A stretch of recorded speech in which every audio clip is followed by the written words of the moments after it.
everyone, welcome to my channel Daily Fun Coding. Today, we're going to tackle a classic coding problem of LeetCode that often appears in technical interviews and coding challenges. The problem is called Make Two Arrays Equal by Reversing Subarrays. Let's dive right in. The challenge. Imagine you have two lists of numbers, each with the same number of elements. For example, let's say you have target equals 1, 2, 3, 4, and ARR equals 2, 4, 1, 3.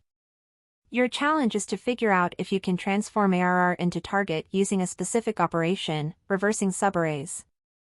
What does that mean? You're allowed to pick any section, subarray, of ARR and reverse its elements. You can do this as many times as you like. The question is, can you, through a series of these reversals, make ARR exactly the same as target? What's a subarray? Think of it like a smaller slice within a larger array. We can pick any section of ARR, like the first three elements, and flip them around, reversing their order. The goal. Can you, through a series of these reversals, make ARR exactly the same as target?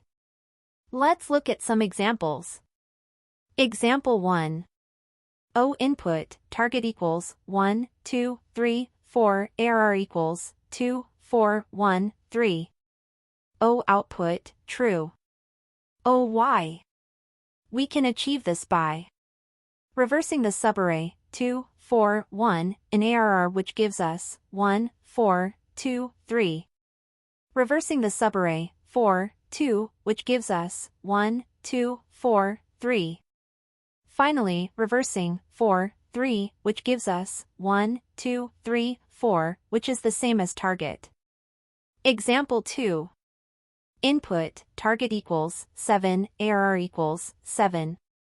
Output, true. This is straightforward. ARR is already equal to target, so no reversals are needed. Example 3. O input, target equals 3, 7, 9, ARR equals 3, 7, 11. O output, false. No matter how many times we reverse subarrays in ARR, we'll never be able to get the number 9, which is in target. The rules. Both arrays target and ARR will have the same number of elements, length. The length of the arrays will be between 1 and 1000. Each element in the arrays will be an integer between 1 and 1000. Now, let's see how we can code a solution. Code breakdown. Bool can be equal, vector int and target, vector int and ARR. This function takes the two input arrays and returns a Boolean value, true if ARR can be transformed into target, false otherwise. Int n equals ARR size, we get the size of the arrays. For int I equals 0, I less than n, I plus plus this outer loop iterates through each element in target. For int j equals 0, j less than n, j plus plus this inner loop iterates through each element in ARR. If ARR, j equals target, I, we check if the current element in ARR matches the current element in target. Reverse ARR begin, plus I, ARR begin, plus j plus 1, if they match, we reverse the subarray in ARR from index I to j using the reverse function. Return ARR equals target. After all reversals, we compare ARR and target. If they are the same, we return true, otherwise, we return false.